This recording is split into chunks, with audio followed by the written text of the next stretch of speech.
Queen's Blade. This one's a classic. Or rather, a legend. A milestone for the ecchi genre and anime in general, as the show enjoyed great success and it still remained popular. A decade has passed since the anime release, but its female characters remained iconic and beloved by the community. The story centers around a tournament called the Queen's Blade, which is held once every 4 years to determine the most beautiful and powerful queen of the realm. Various fighters from all over the continent travel to Gainos, the realm capital, to defeat Aldra, the current queen and the most powerful woman in the land. A pretty classic fantasy epic, right? Exotic places, magical weapons, elves, angels, dwarves. And yet, where this particular show distinguished itself as one of the best is with the amazing cast of female characters it presents. Wow. Wow. These girls are incredibly attractive and well developed, pun intended. But seriously, there's more than ass and breasts to each of these lovely ladies. Not only are they beautiful, they also have interesting and compelling personalities. Yeah. Could that be true? Oh my goodness! A show that is famous for its abundance of nudity and fan service actually prioritizes character development on many occasions. This is the story of an epic journey that our gorgeous main character, the wandering warrior Lena Vance, has to undergo to achieve her potential and take her rightful place on the throne. Of course! I really enjoyed Lena as the main character. Obvious two bouncing reasons aside, she's indeed very beautiful, gentle and kind. Blonde hair, blue eyes, and a delicious voluptuous figure. My kind of girl. Anyway, yeah, her personality, yeah. She was born in a noble family, and ever since childhood, it was made clear by her father that she's the one to inherit the family name and fortune. Here's where Lena struggles with her destiny. Doing what is expected of her and fulfilling her duty as the family heir would greatly please her father. And yet deep inside, she craves for adventure and the possibility of forging her own path in life. Alright, I'll fight. Huh? Promise that we'll use the money I win to continue our journey together. In the end, he chooses to follow her own will and sets on a quest of danger and self-discovery. This is a rather compelling character arc, especially for the ecchi genre. Lena has decided that her actions will give meaning to her life, not the decisions of others. Luckily, she's not alone on her journey. But we can't interfere! As she quickly befriends Risty, the so-called benevolent bandit of the wild. She serves as a mentor figure for our protagonist, and shows her the harsh truth of the outside world. You're right about that. As a noble woman, Lena has been shut out from numerous threats that as of now she has to overcome. The Queen's Blade competition is not the place for one who has yet to fully master their capabilities. At first, Risty acted more or less as a mercenary. She was the one that delivered Lena back to her family, only to later on help her escape. From what I can gather, Risty is a wild, independent woman that acts tough on the exterior, but has a heart of gold and is kind to people around her. Granted, she sort of betrays Lena and abandons her without a trace, but it is later on revealed that she only did that to make her stronger, to be able to face the further challenges of the Queen's Blade tournament. Speaking of which, there are so many more beautiful contenders for the throne that I have yet to introduce. Why are you stopping us? The anime tries to show a different perspective on the story through the eyes of Tomoe, the warrior priestess from the land of Hinomoto. We have a clear clash of cultures in the Queen's Blade tournament. While Lena and her family are obviously of Western European descent, Tomoe and her trusted companion Shizuka are most definitely from the Far East, despite Tomoe's big bouncy breasts. And they are indeed beautiful and have a healthy shape. This one's a little... No, it's not you. Huh? Her attire, religious practice, and weapon of choice all indicate towards the Japanese descent. Oh yeah, and Shizuka is obviously a shinobi. Oh yeah, we are Naruto land no doubt. Tomoe seems to have been chosen by the other Shrine Maidens to represent in the Queen's Blade tournament, and right after that, her temple gets under attack by rival forces, reducing it all to ash. The show has managed to incorporate some drama, despite its frequent nudity, which is another aspect I came to appreciate, as the story can get serious while exposing more information about the hardships and responsibilities of certain contenders. At the beginning, it looked like we were gonna have two main narrative threads, one following Lena and the other Tomoe. They're often shown as rivals, or at least it is implied that at one point in the story they're gonna fight in the Queen's Blade tournament. Well, considering the first season, they seem to get along just fine. Oh, please. Tomoe respects Lena's willpower and determination to overcome her limits, and Blondie here is mostly focused with dealing with her persistent two sisters that end up following her all the way to Gynos for their own special reasons. I have to protect you! Let's talk about them, shall we?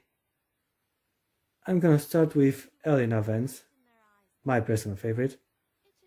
She's blonde with blue eyes, has delicate skin, and a tight body. But above all, she loves Lena. I mean, she really loves her. Lena! I can't stand it! I need to be near you again! Wow. Not only we get a lesbian, but the woman she wants to sleep with is her blood relative. Hell yeah. Okay. Otherwise, I like her armor and the way she fights with that spear. Above all, I like how she resembles the spoiled princess archetype. I want to make Lena mine. I'm so tired of having to wait for her! She acts so entitled and gets visibly frustrated whenever things don't go the way she wants them to. She made me look like a fool! I'm so infuriated, I can't get myself to sleep! Perfect specimen to tease. She's also pretty strong and can definitely hold her own against other girls, and yet her prime quality is still the way she so openly flirts with her sister.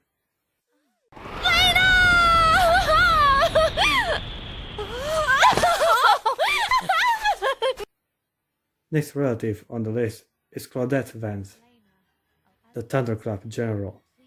She's Lena's older sister and a favorite in winning the Queen's Blade tournament. Claudette is very powerful. She has the ability to manifest lightning and uses her greatsword to crush her opponent and make lightning rain down on her enemies. Combine that with her physical strength and experience, and you got yourself the deadliest woman in the competition. Yeah, I also have a fetish for dominas, but I'm too insecure to talk about that now. Anyway, given her strength and prowess, it would have been common sense for her to inherit the family name. Well, the problem is that Claudette is an illegitimate child, therefore she's not in line for the throne.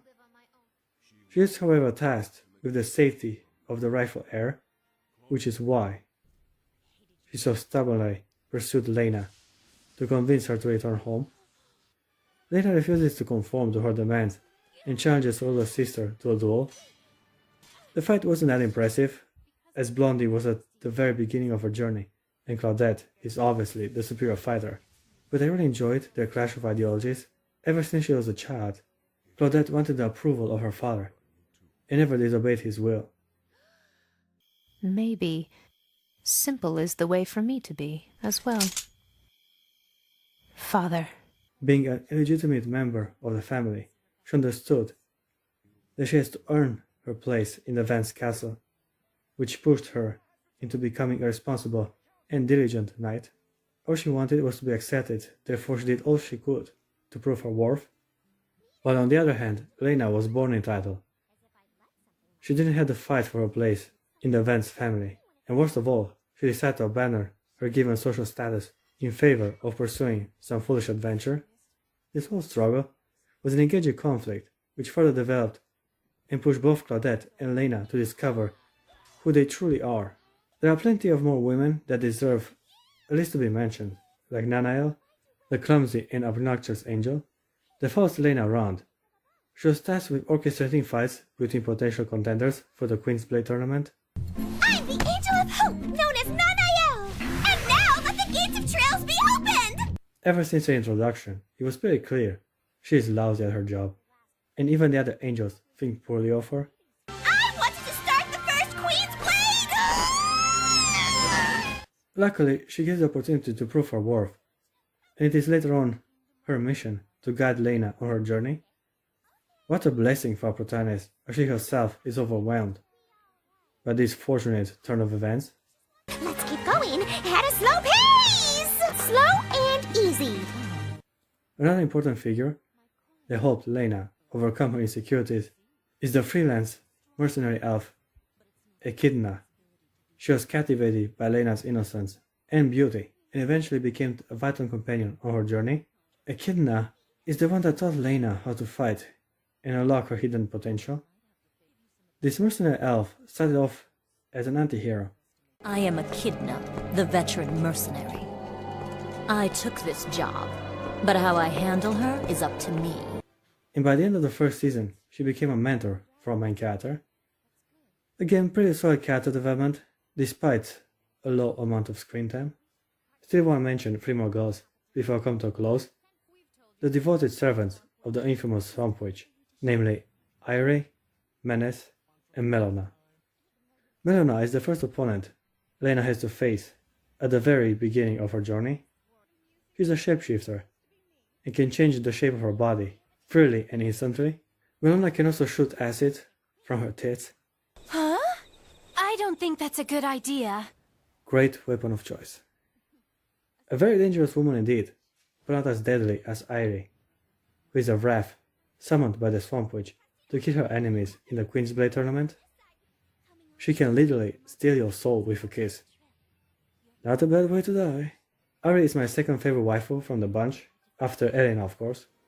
Her cute face, delicate figure, and that maid outfit make her so incredibly adorable. I feel like I've come back to life. Which I guess coming from a spirit is kind of weird. Alright, come on, let's go. Last but most definitely not least, Menace, the resurrected princess of the ancient kingdom of Amara. Considering her looks and amazingly revealing outfit, I say she's pretty much Cleopatra, but with bigger boobs, of course. Don't think Caesar would complain though. He'd probably say, Volo tangere ubera magnis.